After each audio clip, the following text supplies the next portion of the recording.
شروع کرتی ہوں اللہ کے نام سے جو بڑا مہربان نہایت رحم کرنے والا ہے۔ خلیفہ ہارون الرشید کی شادی اپنی چچا زاد زبیدہ سے 165 ہجری بمطابق 782 عیسوی میں ہوئی۔ ملکہ زبیدہ اپنی خوبصورتی اور ذہانت کی وجہ سے پورے بغداد میں مشہور تھیں۔ ناظرین گرامی، یہ وہی زبیدہ بنت جعفر ہے جنہوں نے پانی کی قلت کے سبب حجاج، کرام اور اہل مکہ کو درپیش مشکلات اور دشواریوں کا اپنی آنکھوں سے مشاہدہ کیا تو انہوں نے شہر مکہ اور میدان عرفات کو پانی کی فراہمی کے لیے ایک نہر بنوائی، جسے تاریخ میں نہر زبیدہ کے نام سے جانا جاتا ہے۔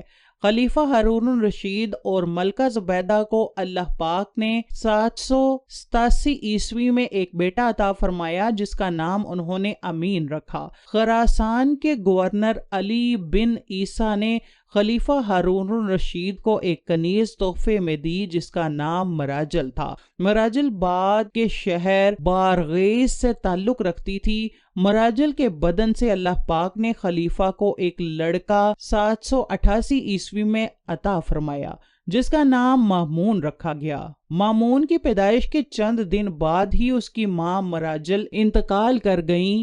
خلیفہ ہارون مامون اور امین دونوں کو ایک ہی مدرسہ میں تعلیم و تربیت کے لیے بھیج دیا۔ کچھ سالوں بعد خلیفہ اپنے خاص وزیروں کو لے کر اپنے بچوں کے مدرسے کی طرف ان سے ملنے کے لیے گیا۔ راستے میں خلیفہ کو حضرت بہلول دانا رحمت اللہ علیہ مل گئے۔ وزیروں نے زبردستی ان کو اپنے ساتھ ملا لیا اور اونٹ پر سوار کر لیا۔ چنانچہ حضرت بہلول خلیفہ کے ساتھ اس کے بیٹے امین اور مامون کے مکتب پہنچ گئے۔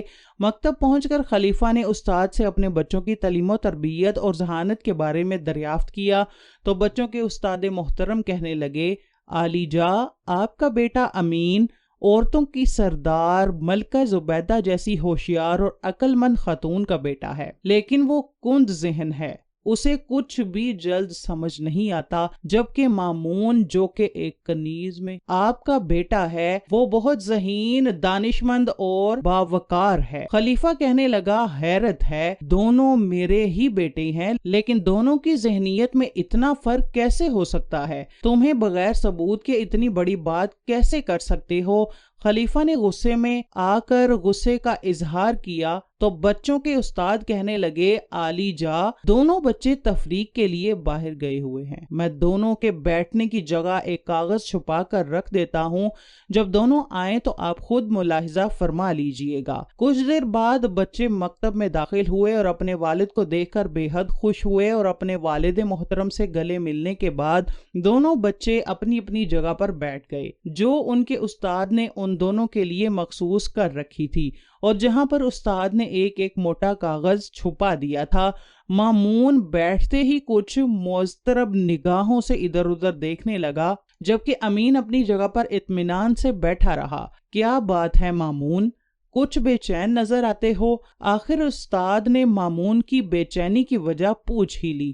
استاد محترم، میں اپنے بیٹھنے کی جگہ میں کچھ تبدیلی محسوس کرتا ہوں مگر سمجھ نہیں پا رہا، ایسا لگتا ہے جیسے میری جگہ کاغذ بھر اوپر آ گئی ہو یا چھت کاغذ بھر نیچے ہو گئی ہو۔ امین، کیا تمہیں بھی کوئی تبدیلی محسوس ہو رہی ہے؟ نہیں استاد محترم، امین نے جواب دیا۔ خلیفہ تو جیسے دم بخود ہو کر رہ گیا اور سر کو پکڑ کر بیٹھ گیا۔ حضرت بہلول بھی یہ منظر دیکھ رہے تھے۔ بچوں کے استاد بولے، عالی جا، اگر اجازت ہو تو دوسرے کمرے میں چلتے ہیں۔ وہ بچوں کو ادھر چھوڑ کر دوسرے کمرے میں چلے گئے۔ خلیفہ نے حیرت زدہ ہو کر کہا، آخر کیا ماجرا ہے؟ امین کی ماں زبیدہ عرب کی ذہین ترین عورتوں میں سے ہے، اس کا کوئی مقابلہ نہیں، مگر اس کا بیٹا؟ آخر بہلول جو تب سے خاموش کھڑے تھے بول پڑے، عالی جا، اگر اجازت دیں تو میں اس کا سبب بیان کروں؟ ہاں ہاں ضرور کرو۔ خلیفہ بہلول کی طرف متوجہ ہوا۔ اولاد کی دانش مندی اور ذہانت کے دو بڑے سبب ہوتے ہیں۔ خلیفہ دلچسپی سے حضرت بہلول کی بات سننے لگا۔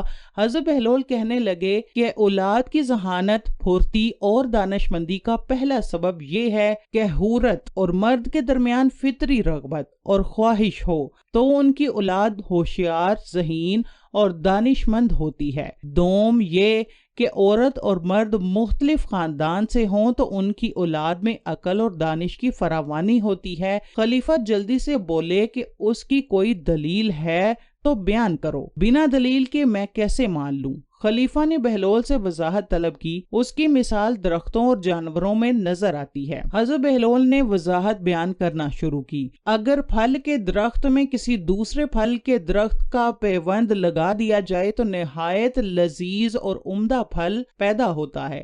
اسی طرح گھوڑے اور گدھے کے ملاپ سے خچر پیدا ہوتا ہے جس کی ہوشیاری، پھرتی اور طاقت کا جواب نہیں۔ اب عالیجا، ہم سمجھتے ہیں کہ امین میں جو ذہانت کی کمی محسوس ہوتی ہے اس کی وجہ اس کی والدہ اور آپ کی رشتہ داری ہے، جبکہ مامون کی ماں دوسرے قبیلے سے تعلق رکھتی تھی۔ خون کے لحاظ سے